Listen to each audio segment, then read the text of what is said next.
Today we're going to learn about the 4 different shading techniques. We're going to do 2 today and 2 tomorrow. Today I want to do the blending and the stippling. And if you'll look here, this was done, it's got 3 different, it was done in pen and ink, so it's got the 3 different shading techniques. This is stippling right here, you can see where it's got all of the dots. Okay, and then tomorrow I'm going to show you the hatching and the cross hatching. This right here is hatching. It's got parallel lines to give value. And then up here in the bricks you'll see that it's got cross hatching because you have both vertical and horizontal lines that are parallel to each other. And then also perpendicular. And then all of this is stippling here too. Okay? Yes? Would that be blending? No, it's not really blending because it's all a bunch of different lines. It kind of looks like cross-hatching. Yes, it is. It's exactly what it is. It's cross-hatching, where you've got both vertical and horizontal lines to create value. The closer the lines are together, the more value, the darker the value. The farther away they are, like this hatching right here, then the less of value. Okay? So what we're going to do today is we're going to do what is the blending here. We're going to do the blending. You've got 4 different shapes, 4 different techniques of blending, and you've got 3 shapes. So one of the shapes is going to be used twice. Does that make sense? Okay. I'm going to show you blending with a circle to make it a sphere, to give it some form, one of our elements. And then you can pick for the stippling if you want to do a cube, a cone, or another circle and make it look like a sphere to give it form. All right? So these are the 2 we're going to do today, the blending and the stippling. So what you're going to do, we're going to use one of Cole's little containers that he brought. Fabulous. Thank you, Cole. And what you can do is there's also more of these the containers up above the sink that you can also use. I'm going to go to a different sheet so we can, that one's gotten kind of messy. Okay, so here we're just going to go ahead and go around our form. Make sure I get it all the way around. I kind of missed a couple of spots over here. There you go. Now we got ourselves basically a circle. Or you could use the lid too. All right? Thank you, Cole, for bringing those. Okay, when you start to do this blending, what you need to do first is you need to figure out where your light source is coming from. As you can see on these pieces of paper, the light source is coming from over here. This one, the light source is coming down like this. Why is that? Why do I know? How do I know that the light source is coming from here and on this one is coming from the side? How do I know that? Yes? Because where the light is, it shows where, like, if it's going down, it's in the middle, it's on the side. Okay, all right. So the light source is here. That means that everything closest to the light source is going to be the lightest. Everything farthest from the light source is going to be the darkest. Okay, does that make sense? All right. Okay, so we've got here, I'm going to say my light source is coming from this direction. If that's the case, this is going to be the lightest up here, and this is going to be the darkest back here, correct? Okay, so this is the way I do it. I always work from dark to light. I always like to not go too dark too quick, because then you end up erasing it, because if you go really, really dark to begin with, then it's really difficult to bring it out, if that makes sense. So what I do is I just start off, and when you start your shading, you go with the contour of your shape. So my shape is a circle, so my contour is like this, okay? Keep your lines going like this. If you go outside of your shape, no big deal. We just erase it. But you're better going outside of your shape than not getting up to the edge of it. Because if you don't go to the edge of it, then your shape stops. And it's abrupt to stop, and it doesn't work because it's got to be the darkest as it goes farthest away.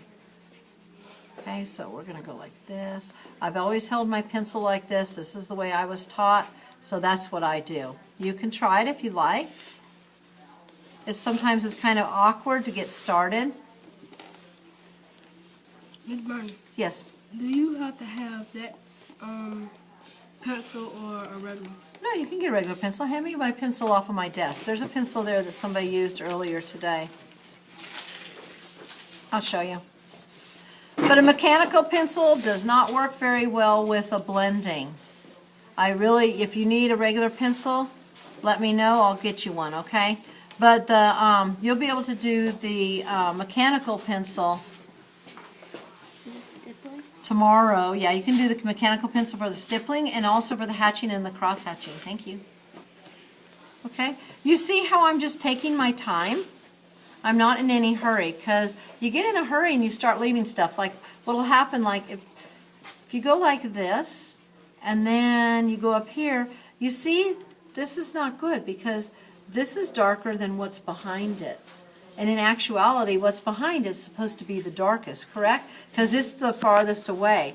When it gets closer, it needs to be lighter. So, okay, so I made a mistake. So I'm going to go back in here, and I'm going to fill all this in, and I'm going to make it darker behind it, which means I start adding pressure onto the pencil, like that, you see? I need to sharpen my pencil. My lead's getting kind of skinny up there. But you see what I've done is I've gone ahead and gotten rid of that light behind there. Try and make all of these values blend together. That's why they call this blending. Because you don't want any harsh lines. You want it to go from one value to the next. I got something underneath here. I wonder why it's bumping up. You see that? You see where I've got this? I don't know where that's coming from. It's something underneath there that's causing that. I gotta go back in here and I gotta make this a little bit darker. And you're also gonna find too that if you wrote on the page above it, you're gonna find indents in your shape, like letters or even the animal that you drew last week might show up. See how I'm trying to get this lighter? And you just keep going back and forth and back and forth. Add a little bit more value. If I need to, I start taking off value. I try to stay with the shape, the contour of my shape. Then I bring this all the way up. Now I'm going to start adding a little more value up here. And I'll come back. Look, there's something underneath here that's causing that line up the middle of my... It looks like a pencil. It might be. Might have been something underneath there that made it an indent. You see that? Look, it's going to come all the way up on us. What's that? Oh, wait, no, that's leaf. I pressed some flowers, but that's not see it. them? Well, they're that leaf right there. The other ones I already took out. You see how this has got a dark line right there? We need to get rid of that too. I go back in and I add a little more darkness if I need it. But can you start to see it taking on some form? Mm-hmm. Do you see that? And this is what I want you guys to do today. I want you to work on your circle. I've got some handouts for you. There, do you see how that's starting to take on some form? Mm-hmm. And then you just come back in here. Since I went outside my line, like I told you, I want you to go all the way to the edge of your shape, so that your shape starts to look three-dimensional. And then you just erase all of your lines that, you know, all the value that got outside of the shape. It's no big deal, right? Okay? So that's what you need to do today, is you need to work on your shading and then on your stippling. And the stippling,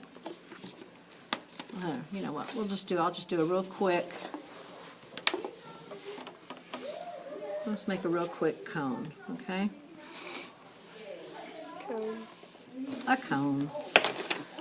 And I'm going to give it, instead of it being a triangle, we're going to make it look like it's going to, like a cone. So you just give it the arched edge down there. Okay, once again, let's just do our light source coming from here. So if the light source is over here, where's the darkest, the most value? On the other side, good. Okay, so what you're going to do is you've got to make sure that you do just dots like this. What's going to happen is your hand's going to start getting tired, so you might have to just stop, shake it a little bit, talk, take some time out, and then go back to doing it. Because what happens is when your hand starts to get tired, it starts going like this. It starts making dashes instead of dots. And stippling is dots, not dashes. So what you do is you do your dots, and you're going to have the most dots over here, farthest from the light source. And if you go outside of your shape, no big deal. You just go back and you will erase it. All right? No problems. So I'm going to have more dots over here, and then less dots as it gets closer to the light source. And they're going to be a little bit more sporadic and spread out, because that'll create less value. The more you have together, the more value. Okay? Does that make sense? Yeah. Are there any questions about blending or stippling? No? Okay. All right, I've got a handout here. I want everybody to take one. Keep this. Put it in your portfolio or your sketchbook. And let me put some over here. And tomorrow we're going to do the hatching and the cross hatching. All right, any questions? You're going to do this in your sketchbook? No? Okay, thanks.